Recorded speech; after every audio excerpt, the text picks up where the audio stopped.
Today I'm going to tell you about my 3 favorite Bibles, and I'm going to tell you what they are and why I like them. And I also have a shout out at the end for a unique Bible that I wouldn't use regularly, but I really enjoyed reading it.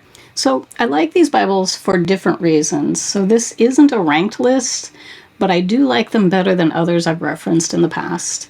And I am not being sponsored by any of these resources. I genuinely like them. So let's get into it. First, we have the Go Anywhere Thinline Bible.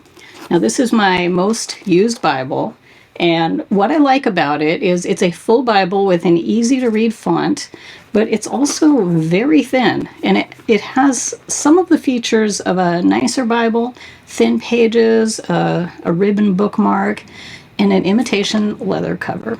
Now, the flexible cover and thin pages allow the Bible to lay open by itself. Now, I've had this Bible for about 15 years, and it holds up. It doesn't show a lot of wear. It has the look and feel of a more expensive Bible, but it sells in the range of $15 to $25, depending on where you buy it. Now, the translation used in this Bible is the NRSV, and I bring this on trips. I use it at home, and I've even used it in my Lectio Divina YouTube videos.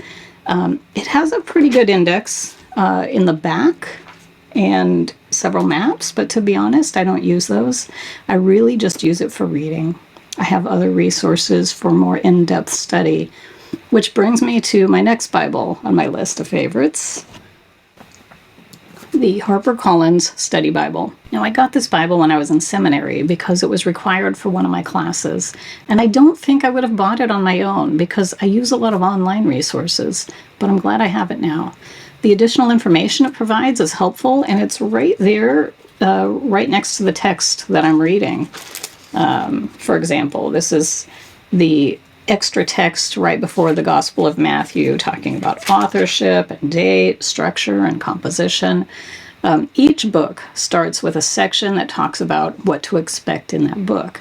And this section might include things like authorship, dates, sources, setting, plot, characters, themes, and worldview.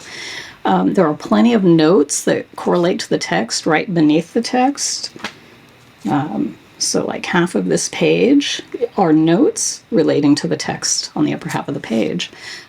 These notes might talk about a whole section to explain what was happening, such as explaining what the Sermon on the Mount is. It will also have notes on the specific verses within the section that describes or explains a translation decision, or explanations about how the text would have been received in that societal context.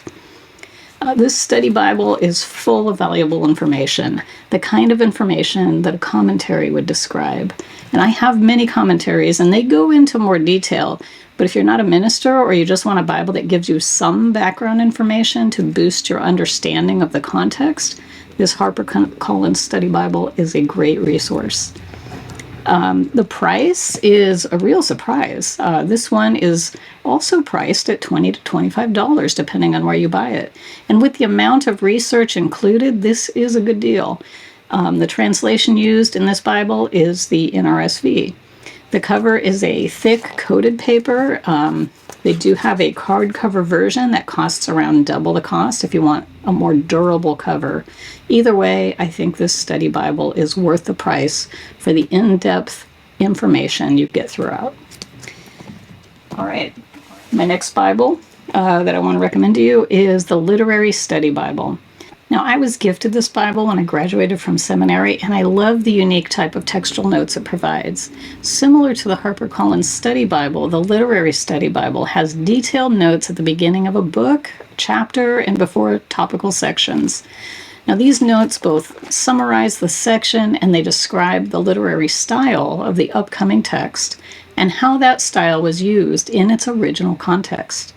At the beginning of a book or chapter, the notes focused more on the literary style, but the notes that precede a section may analyze that section.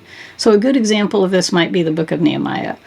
There are 2.5 pages of notes at the beginning of this book.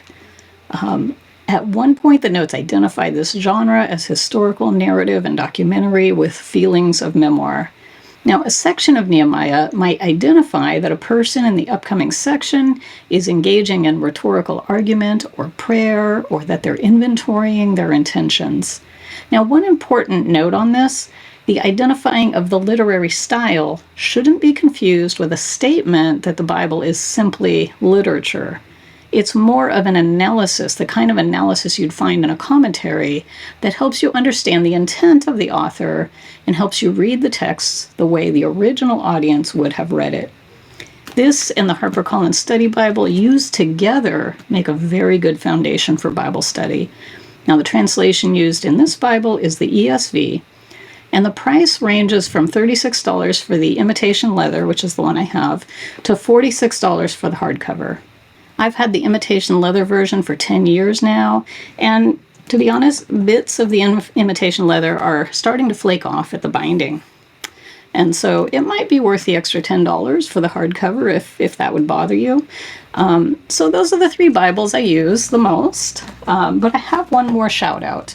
But before I tell you about that one, let me know in the comments which Bible version or translation you like and why, and click the like button if you found any of this helpful. I want to give a shout out to the 1 Year Chronological Bible. I read it about 15 years ago, and this Bible reorganized the texts as best it could to be in chronological order. I would show it to you, but I don't have it anymore. And it was also broken up into daily readings so you could complete it in a year if you followed that plan. Now, the thing I liked about it the most was how it broke up the chapter and verse format I've read my whole life.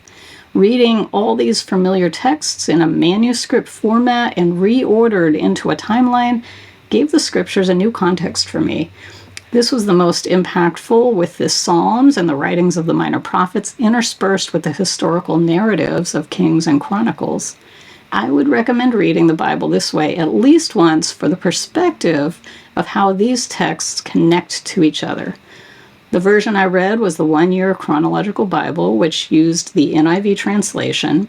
It was a paperback-bound Bible, which I used, and it had a thick coated paper as it's covered. It looked like this Bible now costs around $55 online. However, there are many different versions of a chronological Bible in various translations. Some are packaged as a 1 Year Bible, and some aren't, but there are a lot of choices. So as far as studying, I found this Bible impractical to use in writing sermons or even to reference, because most of it isn't in an order that's familiar. In this version, in many of the books, the chapters and verses are broken up and interwoven with other books. It can be used for studying by itself if you're just trying to gain a greater perspective around timeline, but using it for reference is difficult. So that's all I have. Let me know in the comments if you've used any of these and what you thought about them. Thanks for watching.